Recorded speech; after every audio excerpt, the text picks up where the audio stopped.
السلام علیکم ورحمۃ اللہ وبرکاتہ۔ میرے محترم دوستوں، بھائیوں، بہنوں اور بیٹیوں، آج میں آپ کی خدمت میں علامہ اقبال صاحب کی کتاب ضرب کلیم سے ان کی وہ نظم پیش کرنا چاہتا ہوں جو کہ انہوں نے ضرب کلیم کی شروعات میں لکھی ہے۔ آئیے دیکھتے ہیں کہ علامہ صاحب کیا فرماتے ہیں اس نظم میں۔ فرماتے ہیں کہ نہ دیر میں نہ حرم میں خودی کی بیداری، کہ خاوراں میں ہے قوموں کی روح تریا کی۔ اگر نہ سہل ہو تجھ پر زمیں کے ہنگامے، بری ہے مستی اندیشہ ہائے افلا کی۔ تیری نجات غم مرگ سے نہیں ممکن، کہ تو خودی کو سمجھتا ہے پے کرے خاکی۔ زمانہ اپنے حوادث چھپا نہیں سکتا، تیرا حجاب ہے قلب و نظر کی ناپاکی۔ عطا ہوا خس و خشاک ایشیا مجھ کو، کہ میرے شعلہ میں ہے سرکش و بے باکی۔ علامہ صاحب فرماتے ہیں کہ نہ دیر میں نہ حرم میں خودی کی بیداری۔ آج کل ہم یہ سمجھتے ہیں کہ ہمارے جو عبادت خانے ہیں اس میں، یعنی ان عبادت خانوں میں ہماری تربیت ہوتی ہے اور ہمیں وہ تعلیمیں دی جاتی ہیں جو کہ باہر کسی جگہ میں نہیں مل سکتی۔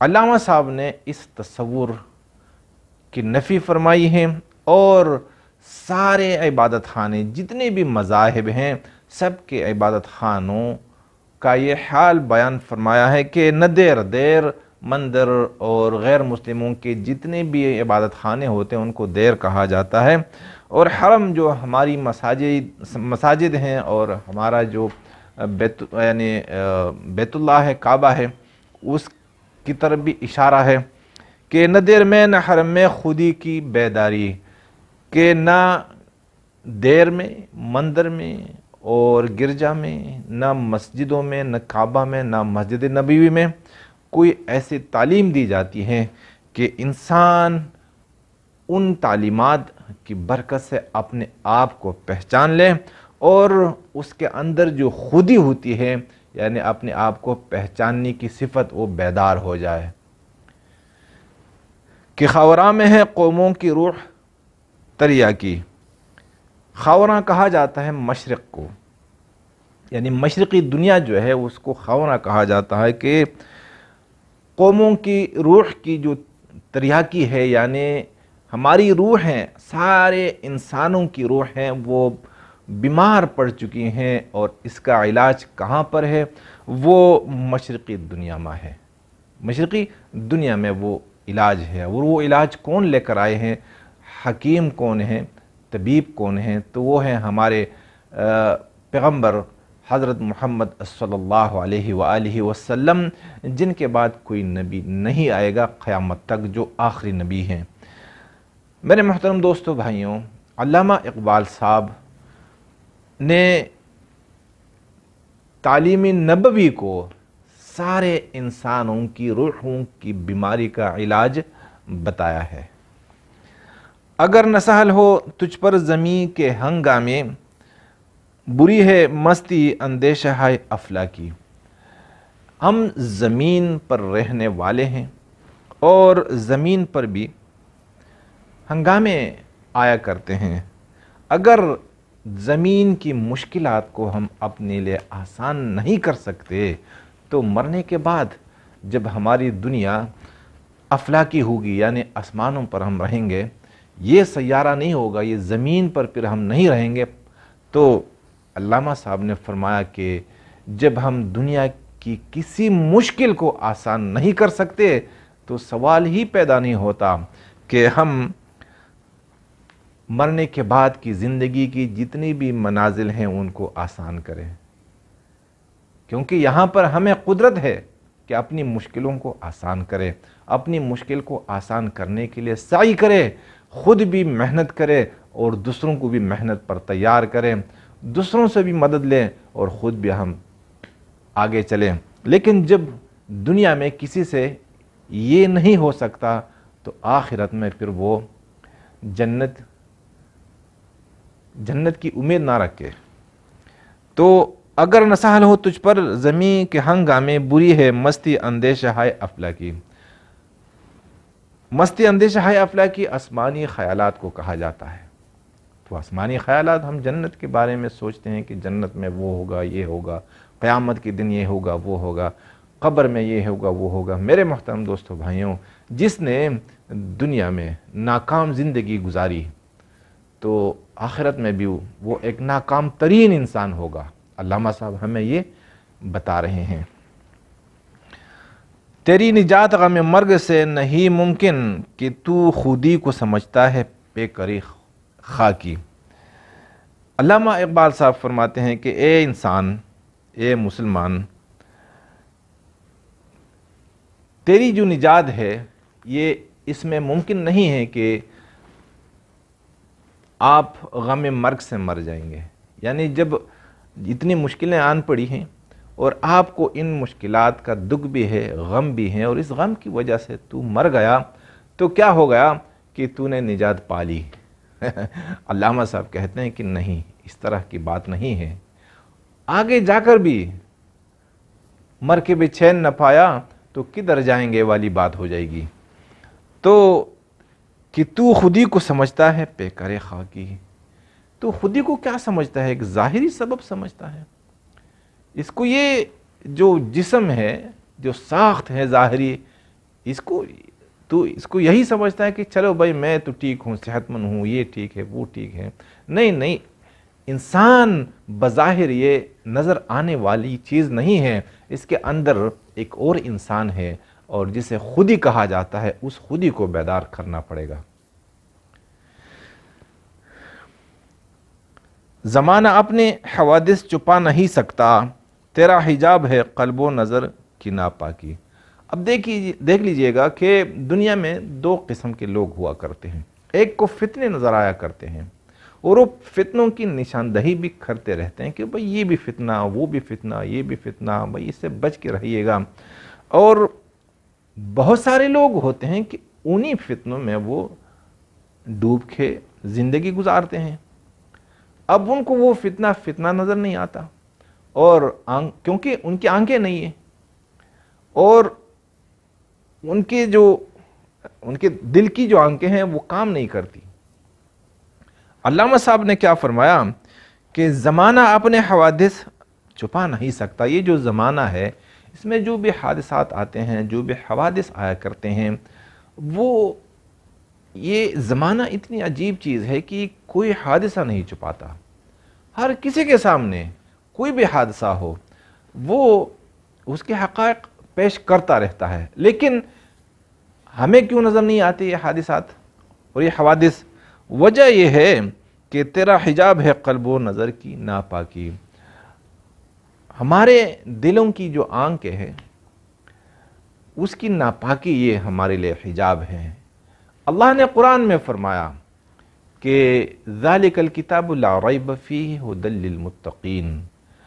اللہ نے فرمایا یہ کتاب جو ہے قرآن، اس میں کوئی شک نہیں ہے، یہ براہ راست اللہ کی بھیجی ہوئی کتاب ہے، اور اس کو کون سمجھیں گے؟ جو متقی لوگ ہوں گے، یعنی جو گناہوں سے پرہیز کرنے والے لوگ ہوں گے۔ اب دیکھ لیجئے گا، اللہ سبحانہ و تعالی نے قرآن کی حفاظت کا ذمہ اٹھایا ہے۔ قیامت تک قرآن میں کوئی رد و بدل نہیں کر سکتا۔ اللہ سبحانہ و تعالی براہ راست قرآن کے حافظ ہیں اور محافظ بھی ہیں۔ اب دیکھ لیجئے گا کہ جو بندہ قرآن کی تعلیمات پر عمل کرنے والا بن جائے، اور وہ جتنی بھی ممنوعات ہیں، اللہ کے ہر نہیں سے وہ پرہیز کر رہا ہو، اللہ سبحانہ و تعالی کے ہر حکم پر وہ عمل کرنے والا ہو، تو یہ ہے متقی۔ اب جس طرح اللہ سبحانہ و تعالی قرآن جو کتاب ہے اور ایک کاغذ ہے، اس میں آیتیں ہیں، اب کتاب کی جس طرح اللہ سبحانہ و تعالی حفاظت فرماتے ہیں، اسی طرح پھر اللہ سبحانہ و تعالی سارے فتنوں سے قرآن پر عمل کرنے والی کی بھی حفاظت فرماتے ہیں۔ جو بندہ قرآن پر عمل کر رہا ہے تو اللہ سبحانہ و تعالی اس کی بھی فتنوں سے حفاظت فرماتے ہیں، اور کوئی بھی فتنہ ہو، بھلے وہ کتنا ہی جاذب فتنہ کیوں نہ ہو، اللہ تعالیٰ اسے دکھاتے ہیں کہ بھئی یہ فتنہ ہے، اور یہ متقی اور قرآن پر عمل کرنے والا یہ کبھی بہکتا نہیں ہے، یہ فریب میں نہیں آتا، کیونکہ اللہ کتاب کی حفاظت فرماتے ہیں۔ وجہ اس کی یہ ہے کہ وہ کتاب متقین کے لیے اتری ہے، تو جو متقی ہو اللہ سبحانہ و تعالیٰ اسے دل کی آنکھ عطا فرماتے ہیں، اور پھر وہ دل کی آنکھوں سے دیکھتا ہے ہر فتنے کو اور سمجھتا ہے۔ پھر اللہ سبحانہ و تعالیٰ کا وعدہ بھی ہے کہ اللہ ولی الذین آمنوا یخرجہم من الظلمات الی النور والذین کفروا اولیاءہم الطاغوت یخرجونہم من النور الی الظلمات اولئک اصحاب النار ہم فیہا خالدون۔ اللہ تعالیٰ ولی ہیں، محبت کرتے ہیں ایمان والوں سے، اور محبت کا ثبوت کیا ہے، دلیل کیا ہے کہ اللہ سبحانہ و تعالیٰ ایمان والوں سے محبت کرتے ہیں؟ تو دلیل یہ ہے کہ یخرجہم من الظلمات الی النور، ہر انسان یہ اندھیرے میں ہے اور فتنوں کے اندھیر نگری ہیں۔ اللہ تعالیٰ مؤمن کو، قرآن پر عمل کرنے والے کو اندھیروں سے نکالتے رہتے ہیں اور اپنی طرف بلایا کرتے ہیں، یہاں تک کہ بلا لیتے ہیں، اور کوئی اندھیرا اسے نقصان نہیں پہنچا سکتا، کوئی فتنہ بھی ہو اس کے قریب نہیں جا سکتا، سارے اس سے ڈرتے ہیں۔ اور جو قرآن پر عمل نہیں کرتا وہ طاغوت ہے، اور طاغوت کون ہے؟ وہ یعنی ان کے جو قرآن پر عمل نہیں کرتے، ان کے دوست، ان سے محبت کرنے والے، یہ طاغوتی قوتیں ہوا کرتی ہیں، شیطان ان کا دوست ہے۔ اب کیا کرتے ہیں شیطان اور طاغوت؟ ان کو روشنی کی طرف سے، یعنی اگر یہ روشنی کی طرف چل نکل پڑتا ہے نا، تو یہ فوراً کھینچ لیتے ہیں، کوئی نہ کوئی فتنہ کھڑا کرتے ہیں، دین کے نام پر، ایمان کے نام پر، کسی بھی اچھے نام پہ یہ اسے اندھیروں کی طرف بلا لیتے ہیں۔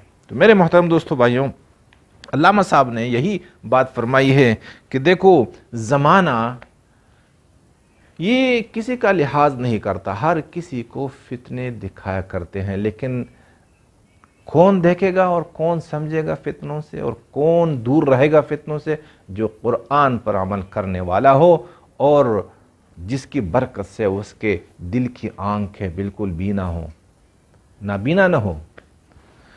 اور پھر فرماتے ہیں کہ عطا ہوا خس و خشاک ایشیا مجھ کو، عطا ہوا خس و خشاک ایشیا مجھ کو، کہ میرے شعلے میں ہے سرکشی و بے باکی۔ اب علامہ اقبال صاحب ایک بہادری دکھاتے ہیں، اپنا ایک کمال دکھاتے ہیں، اور کمال کیا ہے کہ فرماتے ہیں کہ عطا ہوا خس و خشاک ایشیا مجھ کو، مجھے کیا ملا؟ مجھے ایشیا میں خس و خشاک ملا، کیونکہ آنکھوں والے صرف علامہ اقبال صاحب ہیں، الا ماشاء اللہ، اور علامہ صاحب کے سامنے جتنے بھی لوگ ہیں وہ ایشیا ہیں، اور ایشیا پر غیروں کا قبضہ ہے، اب تک ہے، پتہ نہیں کب تک چلے گا۔ میرے خیال میں امام مہدی علیہ السلام تک اور حضرت عیسیٰ علیہ السلام تک اس طرح یہ سلسلہ چلتا رہے گا، اور انسان یعنی ہم مزید غلام تر ہوتے چلے جائیں گے۔ تو علامہ صاحب فرماتے ہیں کہ میرے سامنے میرے مخاطبین کون ہے؟ وہ خس و خشاک ہیں بیچارے، جن کی کوئی وقت ہی نہیں ہے، جن کی کوئی اہمیت ہی نہیں ہے، جن کا کوئی وزن نہیں ہے۔ انگلینڈ سے ایک اتنی سی قوم اٹھی اور پورے ایشیا کو قدموں کے نیچے رون ڈالا۔ اگر وزن ہوتا، ان کی قیمت ہوتی، نہ اللہ کی نظر میں ان کی قیمت ہے اور نہ غیر اللہ کی نظر میں ان کی قیمت ہے، یہ بے وزن ہے، بے قیمت ہے۔ تو علامہ صاحب نے فرمایا کہ میری قسمت جو ہے وہ بری ہے، کیونکہ میں کن کو سمجھاؤں؟ یہ خس و خشاک کو سمجھاؤں کہ میرے شعلے میں ہے سرکشی و بے باکی۔ علامہ صاحب فرماتے ہیں کہ یہ جو خاصیت ہے، خصوصیت ہے، مجھے کیوں عطا کی گئی ہے اللہ کی طرف سے؟ کیونکہ میں بات نہیں چھپا سکتا، جو کچھ بھی ہو حق میں نہیں چھپاتا، کچھ بھی ہو جائے، لیکن جب حق اور باطل کے بیچ میں بات ہوگی تو میں باطل کو باطل کہا کرتا ہوں اور حق کو حق کہا کرتا ہوں۔ میرے محترم دوستو بھائیوں، یہ علامہ اقبال صاحب ہیں، انہوں نے جو کچھ ہمیں فرمایا اگر آپ بھی سن کر دوسروں تک پہنچائیں گے تو آپ کا بھی حصہ ہو جائے گا، قیامت کے دن ہمارا حشر علامہ صاحب کے ساتھ ہو جائے گا۔ جزاکم اللہ۔